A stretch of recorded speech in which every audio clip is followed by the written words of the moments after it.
Hello, everyone, and welcome to another episode of the Financial Advisors Want to Know podcast. I'm Catherine Tindall, here with Dominion Enterprise Services. We're a CPA firm that works for advisors. And on today's episode, I have with me a very special guest, Jason Mirabella.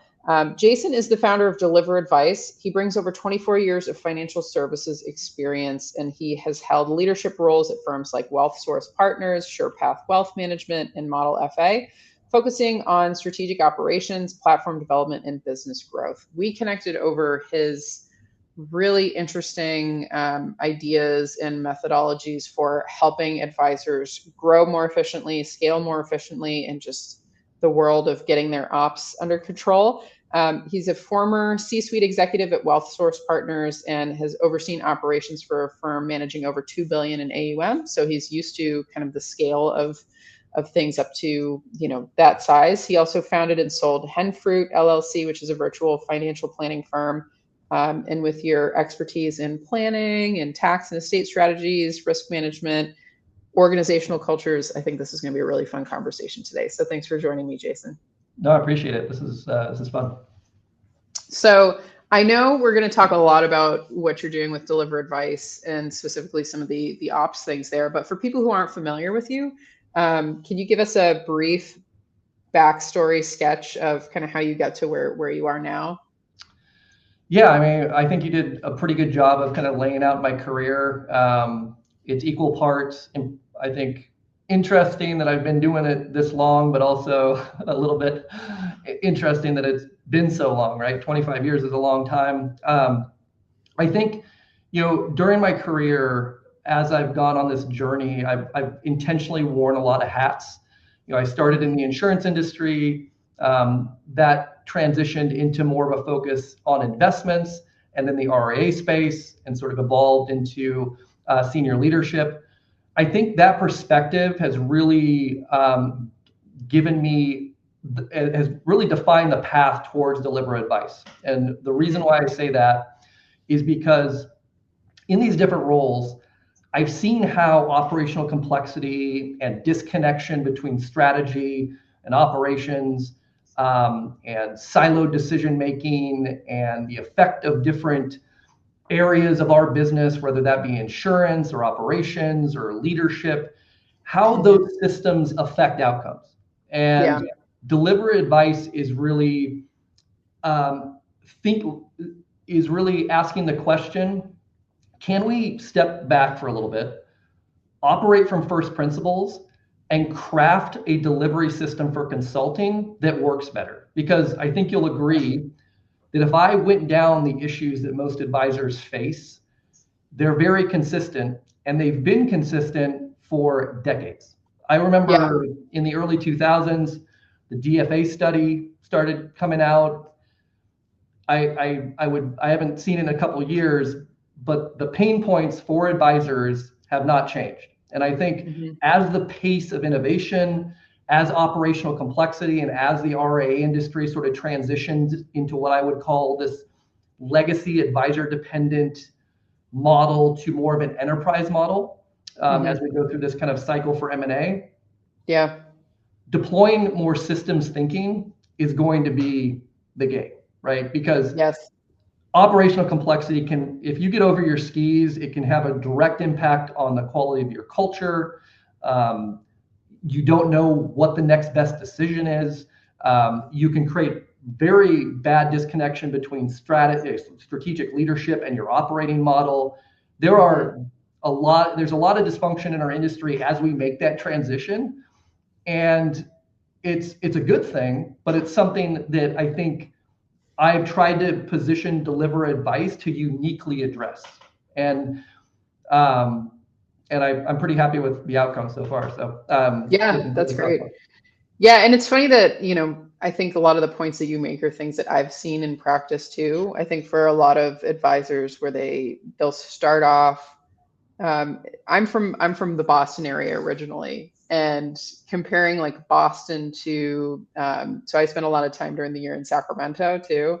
And Sacramento is built on a grid system, and they designed it like that in the 1800s. And it's worked pretty well for, how big the city is now versus Boston was put together by like horse carts and, people bringing stuff into the city. And I feel like for a lot of advisor practices, when I talk to them, it's kind of a similar thing. It's like the streets of Boston with, you add something here, you add something there, you add an employee here, you professionalize this one piece there, but it just ends up turning into kind of a Frankenstein of an operation. And what I always hear voiced from advisors in this situation is they feel like they just can't get out in front of, systemizing everything in a way that's holistic and actually catching the right things at the right times. And so there's just a lot of anxiety because they always feel like they're spinning so many plates and they don't know which plates are the right plates, and what the next challenge is going to be, and is it going to overcome them.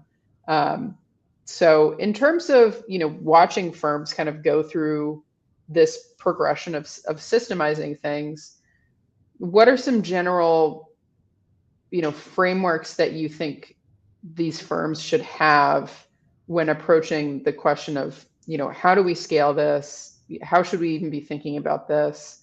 We started off as just a couple of advisors, a couple of partners, and now all of a sudden we've grown so much.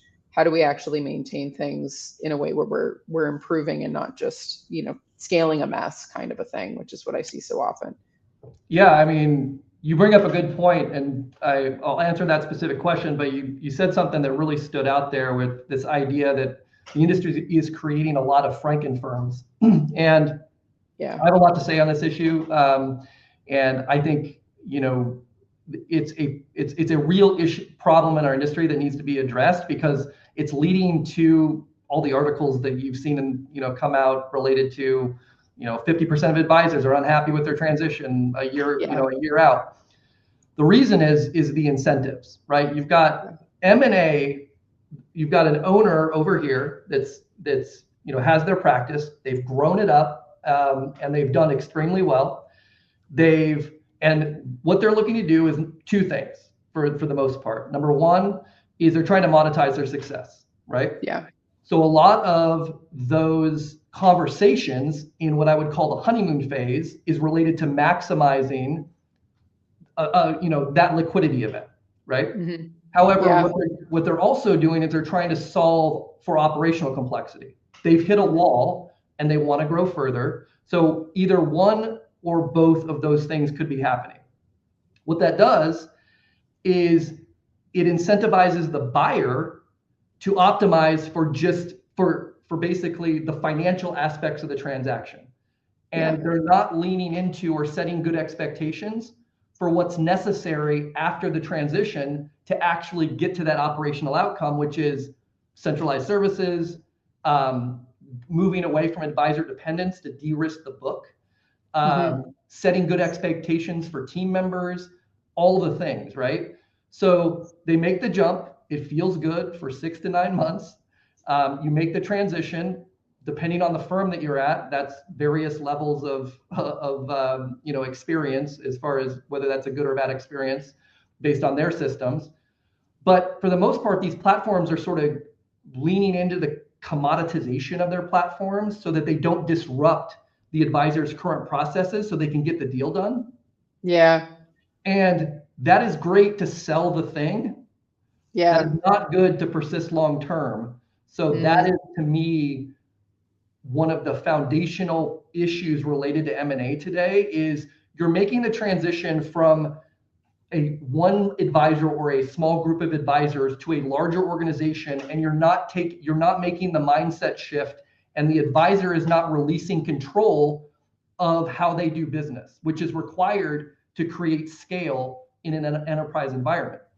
So until we figure out a way to set good expectations and to not oversell what you can do on the platform side, and create a pathway so the advisor is comfortable with the release of control and getting in, basically getting to the point where they feel like this is additive and this will lead to a better outcome for both them and the platform, we're going to continue to have this disruption. Deliver advice I've structured to sort of create a methodology for which to kind of fix this, in addition to both in this environment and a more siloed environment, like a siloed or a small group of advisor environment as well. So this is something that I spent a lot of time thinking about. And as we go into the deliver advice, maybe I'll call back this conversation and kind of talk about ways that I think this system sort of improves those outcomes. Yeah, because I think, for most of the people listening to this show, this is my impression, is that they're more on that, small firm siloed side of things. And for a lot of them, there seems to be I run into kind of two different general buckets. You've got the one where they have a lifestyle practice, they're happy with the lifestyle practice. Eventually they'll do succession planning and have a liquidity event, but that's when they're ready to retire and want to back out. And then I have other advisors where they're starting from scratch, building from the ground up, and they might be similar size with the lifestyle practice, but they have ambitions of going big. So I would say, like, for those firms that are, maybe in the, under 500 million AUM size, and they're looking to continue to grow, in terms of like frameworks for them, do you have any initial things that you recommend, or like the way that you kind of think through like a general framework for those style firms? Just a slight interruption in this conversation. I wanted to bring to your attention two things that are important for you to know. So we're always at the mercy of social media algorithms. So if you can subscribe to the show, that would mean a lot to me. Even more to me if you can leave a rating and let me know what you think about it. But we have a new newsletter that's coming out. It's going to be very active in 2025. That is specifically around tax issues that I'm seeing advisors face in their own practices, changes in legislations, and the pieces that I think are critically important for you to stay ahead of as an advisor with the new administration. So nearby, wherever you're interacting with this, will be the link of how to sign up for our newsletter. Also nearby will be the link to my LinkedIn, which is the best way to get in touch with me, learn more about what we're doing for advisors in the tax strategy and compliance work that we do, and also to get access to the various tools and interviews and things that I do, specifically designed to help you improve your practice, improve your own tax situation, etc. So let's get back to the episode, and thanks for tuning in. Yeah, I mean, I think as we'll go through in a second here, I think the platform scales based on size. I think the relevance of working with deliver advice, I think, goes down as operational complexity goes down, right? Because I think as long as what I think that at least in the smaller firm side of the business, the key is to have a system, a track to run on. And I think a lot of these firms don't know what the next best thing is to do. And they don't know, they haven't really visualized all of the key components in their business that they need to optimize and include to drive their strategic planning and to drive execution and outcomes. So I think regardless of whether you're a $250 million firm or a $4 billion firm, both need a track to run on. And I think so I think we'll go into it. So the first aspect of deliver advice is what I call the blocks methodology. And what this is designed to do is it's designed to do exactly what I said. It's designed to be like, it's kind of like an EOS. You can think of it as like an EOS inspired system for creating an enterprise level financial services business, right? And so that is foundational. And everything we do, and I think this is an issue in the consulting industry in general, is that we're trying to solve these individual problems within these firms based on their acute, like their current pain points. And we're not addressing more of like bad systems, right? So we've got things like people throwing bodies and people at problems and doing bad hires. You've got leadership that's disconnected from operations, and that they're just shooting off the hip and making strategic decisions without data and without like a clear, like not without the end goal in mind. So what Blocks attempts to do is let's create this industry native framework that addresses all of the unique areas of an RIA hybrid aggregator, and let's set that as the foundation for everything that we do. right? Yeah. And that's the starting point. From there, the second component of the platform is called roadmaps. And roadmaps is all it is intentionality around the strategic initiatives and around what you're doing to improve and grow the firm. So an example of that would be a lead strategy, or building an enterprise level service offer, or your sales and marketing systems. And what we do is we create context to those initiatives, and we create a roadmap or a best practice that's aligned with the core methodology. So what that opens up some interesting opportunities, not only for us to really provide clarity for the people that we work with on what we're doing and why we're doing it, but it also creates a pathway to iterate on these systems over time, create collaboration with third-party experts to build out roadmaps from the best IP in the industry, to bring that into the methodology and the ecosystem. So that's our intention at Deliver Advice, is really to build out a library of roadmaps that represent a best practice in collaboration. I call this platform crowd supported. So it's not just about Deliver Advice. Long term, my vision is to create connectivity within our consulting industry, to align everybody on a way of thinking that creates better outcomes for firms. So if I can work with somebody like you as fractional CFO, or solving a tax problem, me as the fractional COO on that team can now align our efforts, and we can communicate to leadership in a way that's not just solving that incremental problem, but understands the connectivity around how KPIs and the budget impacts everything else that you're doing in the firm. And most consulting engagements don't do that. And even if they do attempt to bring in third parties, it's very disconnected. And it's not, again, if you're not aligned on the belief system or on the macro, it's difficult to connect in execution, right? Because everybody has their own thoughts about optimizing their own service delivery. And so I'd like this to evolve into sort of a think tank where, I'm formalizing collaboration with third parties, along with internal resources at Deliver Advice and this is a good segue into the third aspect of the platform, which is scaling human capital. Yeah. Now that we've got the methodology and the roadmaps, what's the third thing that firms need? They need the people, they need the experts to do this effectively and to keep things on the track. And now that we have that system, we can now train those people in the context of what we're doing and supercharge and speed up all the initiatives and create positive feedback loops and all the things to make things better over time.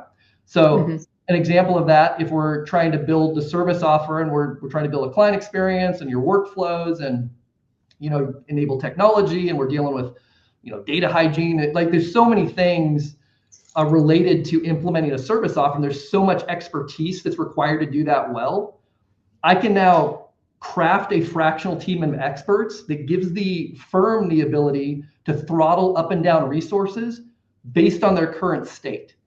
So think about a firm that's moving fast. They got 4 big initiatives. They're trying to grow. They're making changes, and that's hard. That requires a lot of resources and a lot of connectivity across the firm. That's great.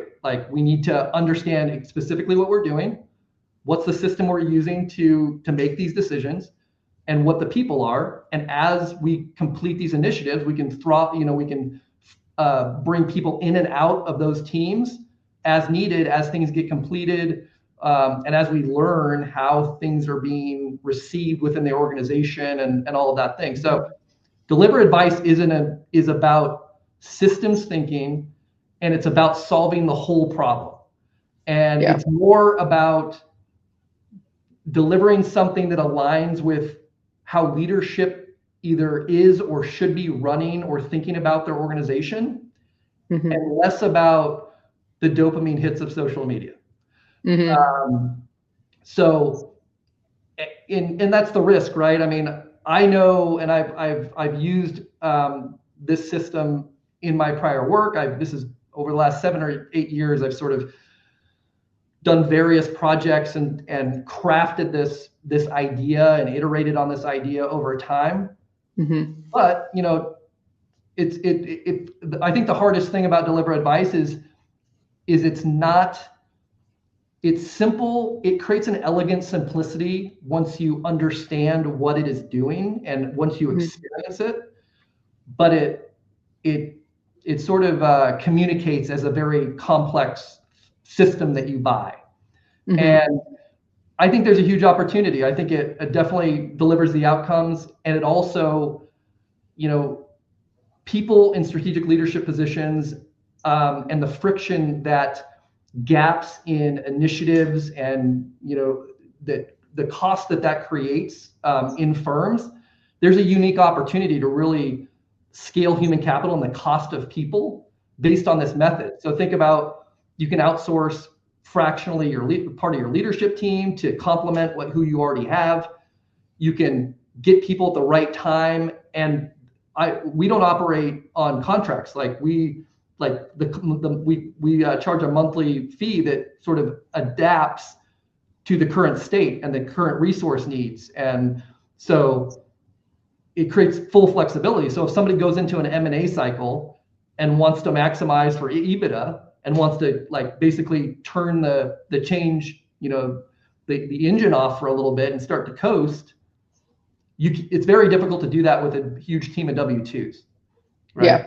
So that,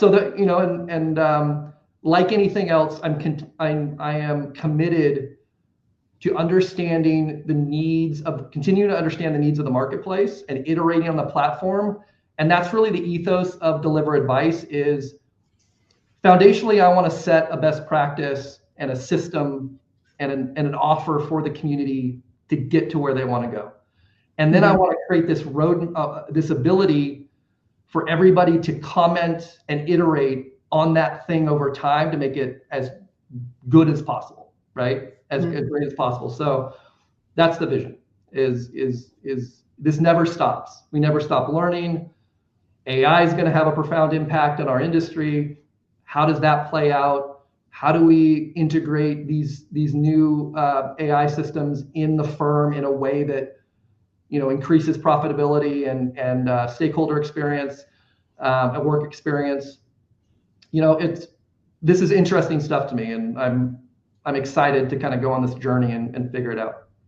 Yeah, no, well, and it's, I think maybe to talk a little bit about transformations and what you've seen in terms of, I think for a lot of the firms the Franken firms that I encounter, the biggest thing that I seem to hear is that they just can't get out in front of issues, or that they, to try to commit to something new they're already spinning so many plates. But I'd be interested to hear when you've been able to deploy this system into practices and into different firms, what are some of the initial transformations that people, maybe leadership experiences, or that you've seen in the firms that are able to, deploy this? Yeah, I mean, I learned a lot. So the one thing I'll highlight is the work that we do is for people that don't like change. Their first response is going to be pretty adversarial to it if you're not careful. So what I optimize for in the beginning is getting people involved. I don't dictate my belief system on anybody. Every firm is sort of unique in their value system and where they want to go, and it's a collection of people, right? And it's a different culture, and trying to understand these interpersonal relationships and all the things that go into kind of creating the culture of your firm. And I'm very mindful of that. So the way I do this, and this is block 9, is really creating a system for continuous improvement and positive feedback loops. And what that starts with getting strategic, leadership and the CRA involved equally in the relevant initiatives that they should be involved in to create the systems that we're creating. The more that you disconnect this work from the experience that stakeholders are, less chance it will be adopted. So I intentionally try to flatten organizations for this purpose. You can definitely have hierarchies to manage risk and to, and to formalize reporting structures. But when you are building something extraordinary, if you're trying to, grow at a high rate, you need to almost reorient yourself in a way that supports all of the things I just said. And that's through what I would call structure, like a team's approach, and bringing together stakeholders within the firm based on the initiatives that you're that you're working through, and making sure that, and continuing to communicate that they matter. Their perspective matters. They are a partner at various levels, depending on their role in the firm in the development of this IP.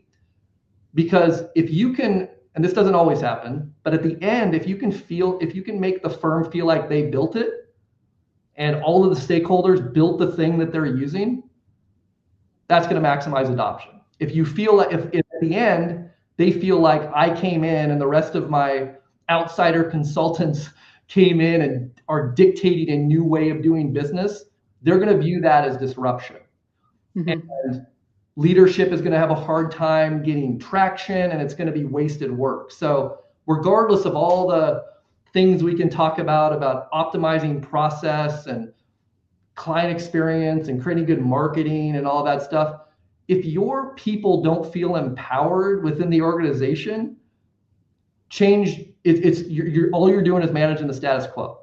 So, and that's going to be in direct conflict with a firm that wants to grow at 20-25% a year, right?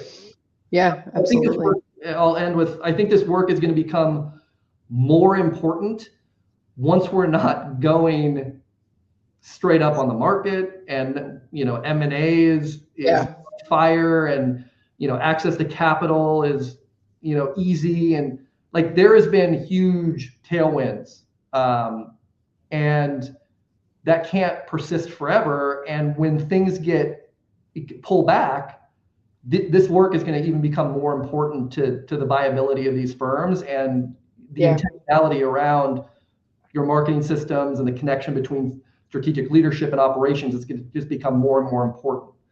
So, No, absolutely. I see the same thing, because it's, in some organizations that I encounter, there's a lot of non-systemized behavior going on, just because there's enough profit margin that allows for that to persist. But in the future, when that goes away, and, or if that goes away for a certain time period, it's very quickly going to expose like who's ready and who's not. So that's something that gives me pause sometimes too, with, seeing firms operating and seeing the levels of what goes on, and just realizing that, when it's easy to get access to capital and when profit margins are good because markets are good, it allows for a lot of weakness to proliferate in a lot of ways. I mean, let's just forget about the financial aspects of the business. Like, what are we are we just trying to optimize for the numbers? Like, these are organizations where a lot of people come together. They've got families, and if your business is creating a bad work environment, a bad work experience, I don't take that lightly. Like, your impact as a business owner is huge. And if somebody comes into your business and either the expectations aren't aligned, or they feel disempowered, or they feel like their work is too hard than it should be,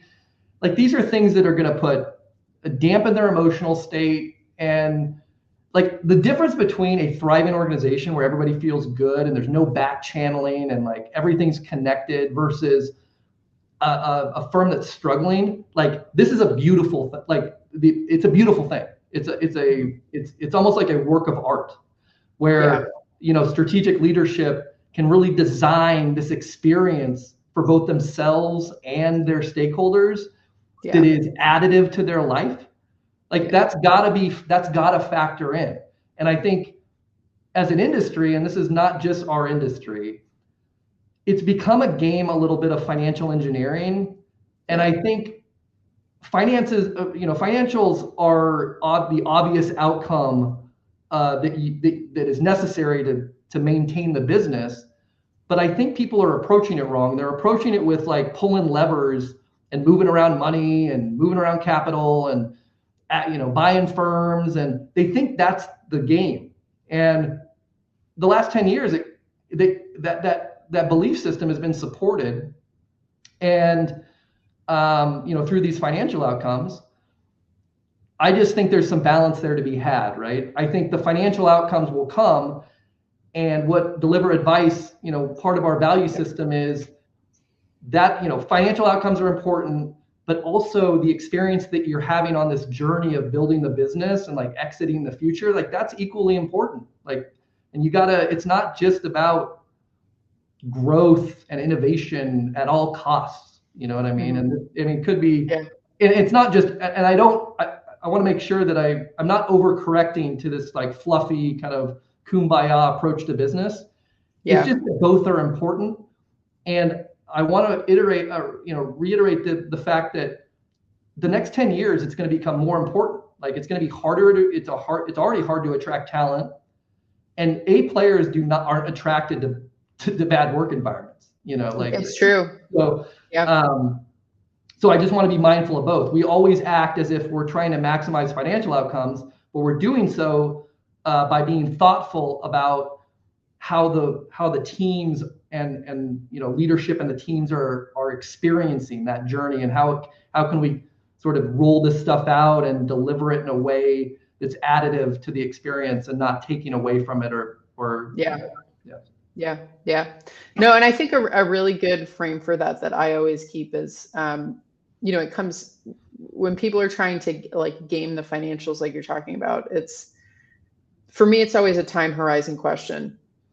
And I think if you look at, okay, if we're trying to optimize this asset of a business over a 200-year time horizon, how would that change some of the decisions that we're making now?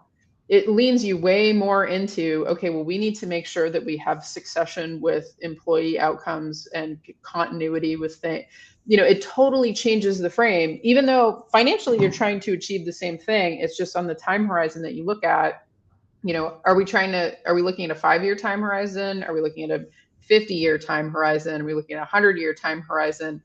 It totally changes a lot of how you look at those issues. And I think, you make a good point where it's like you can get into the fluffy kind of kumbaya thing, but if you look at, okay, well, actually, if we're trying to, as a stakeholder in an organization, if we're trying to build something that's going to have a long-term impact and actually have a legacy and have a long time horizon and a long life on it, it's going to have to be organic and in a way, and that it's going to have to work on the unit level of itself in order for it to have that long life, right? Like we're not trying to build a skyscraper, we're trying to build a tree. And that's a very different experience for the people that are working within the organization when it's that kind of a mindset of more like stewardship rather than just trying to game a financial outcome. So I always love when we can push more towards that, just because it's, from my perspective, I feel like that's more fulfilling. It ends up giving the better answers on the financial pieces and on the, day-to-day life and really engineering environments for people to live their lives in, not just, being economic units. But so for people who are interested in learning more about what you're doing, what's the best way for them to get into your role, Jason? 2 ways. Number one, deliveradvice.com, join our email list or there's a contact form on my website that feel free to reach out. But I like a message on LinkedIn too. I answer everything, and part of this is being personal. There's to do this well, there's a certain level of authenticity and like transparency that's important to connect with, and like I try to find ways to do that. So I try when I can, at least when I can, to make myself as accessible as possible, and add value where I can, regardless of whether it makes sense for us to work together. And frankly, it doesn't always make sense, right? Because, at below the 500 million range, I think these systems can be valuable on a DIY basis, but, like I really like getting into more complex environments where the value of this can really be leveraged. So, but in either case, I want to help and, want to add value where I can. Love it. So for those of you listening, we'll post the links nearby wherever you're encountering this. Jason, I want to thank you again for coming on the show. It was a really interesting conversation. Yeah, had a lot of fun. Thank you. Yeah. So for those of you listening, this was another episode of the Financial Advisors Want to Know podcast.